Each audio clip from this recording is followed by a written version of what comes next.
L'allergie est une défaillance du système immunitaire qui réagit excessivement contre des substances étrangères normalement inoffensives.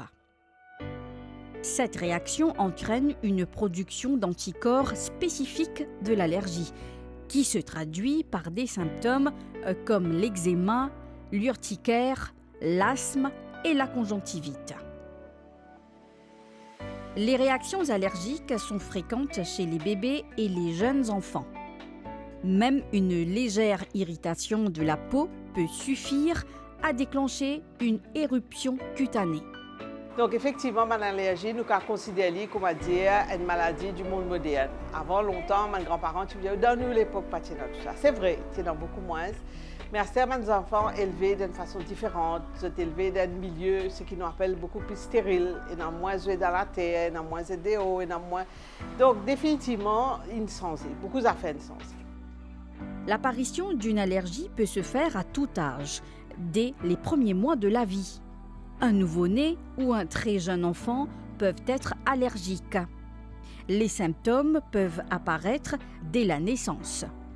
Certains bébés peuvent également manifester des réactions allergiques au lait maternel quand la mère a consommé l'aliment dont ils sont allergiques. Le lait et les produits laitiers, les arachides et les crustacés sont les plus courants. Allergie, protection contre l'allergie ou gagner à travers le lait maternel. Donc, vu que la quantité de mamans qui allaitaient et la durée de l'allaitement peut diminuer, donc effectivement, la protection qui est capable de gagner à travers le lait maternel peut diminuer. Donc, nous pouvons gagner définitivement plus d'allergies.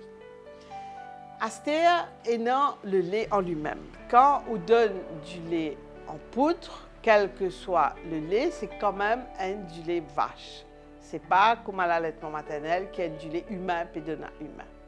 Donc là-dedans, dans du lait vache-là, il y a une protéine qui est différente qui une protéine dans les mamans. Il y a beaucoup d'affaires qui sont différentes, mais sa allergie ou ce que nous appelons intolérance aux protéines de lait de vache-là, est plus lié aux protéines-là.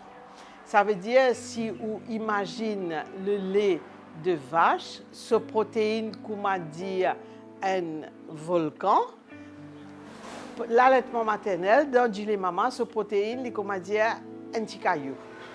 Donc, c'est des grandes différences. Et si ces enfants-là ne pas reconnaître sa protéine qui est dans du lait vache-là comme étant une affaire qui est habituée, qui est normale, vu que c'est quelque chose de complètement différent. Donc, souvent, à ce nous pouvons trouver que maman n'est pas capable ou pas capable d'allaiter.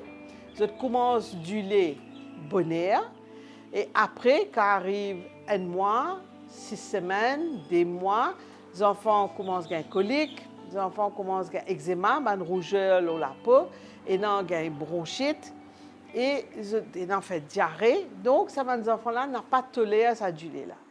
Et là, il devient compliqué. Parce que pour recommencer l'allaitement maternel, c'est possible, mais beaucoup plus difficile.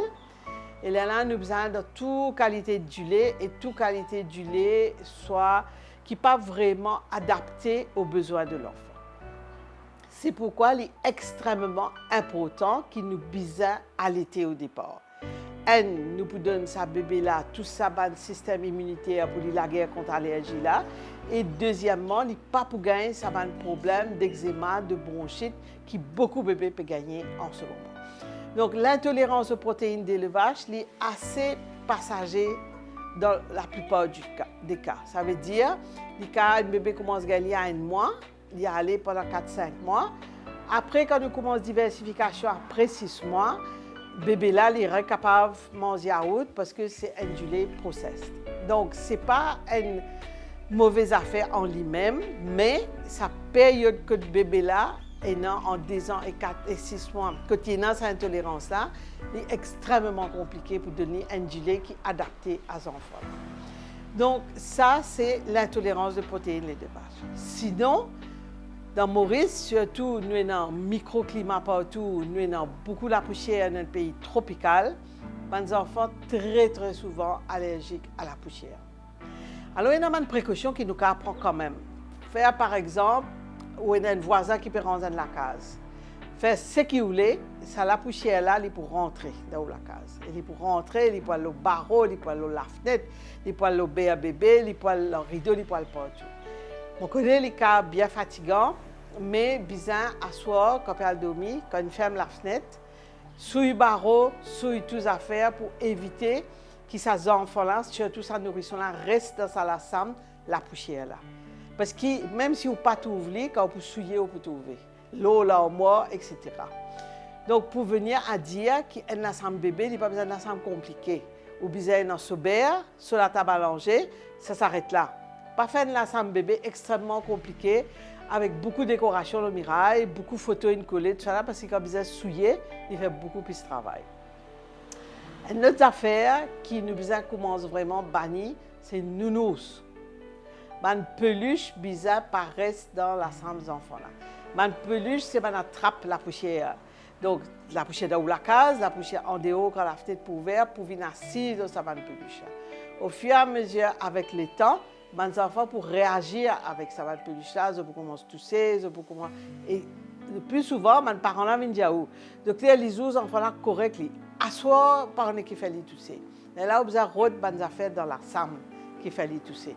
Et les affaires qui vous ont c'est comment nous dire peluche, molleton, c'est dans beaucoup de tapis, c'est dans beaucoup de jouets, c'est dans beaucoup de boîtes. Souvent, dans tout la cas, nous c'est garder une affaire l'autre et c'est comme ça que ça ramasse la poussière et ça déclenche ça va une bronchite qui ça va les enfants la gagner.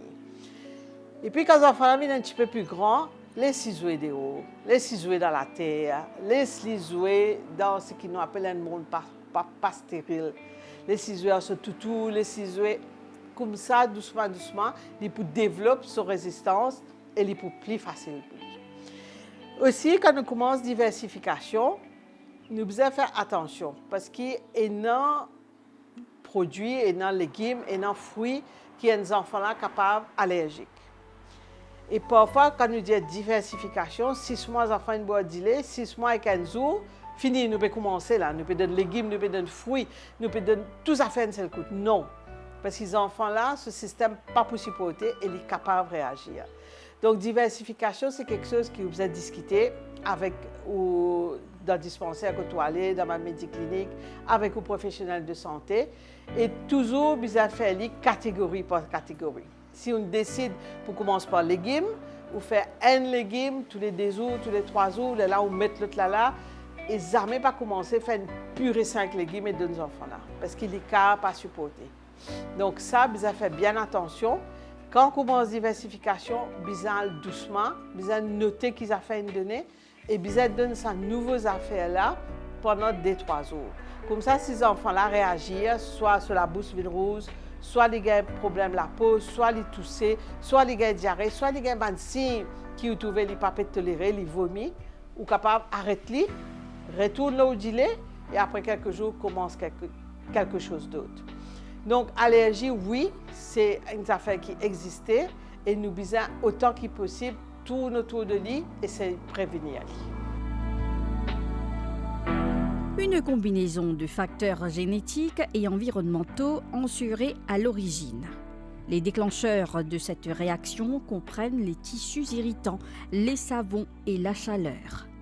Les bébés de moins de 6 mois ont tendance à développer des éruptions cutanées sur le cuir chevelu, le visage et le front. Chez les bébés âgés de 6 mois à 1 an, l'éruption apparaît plutôt sur les genoux et les coudes.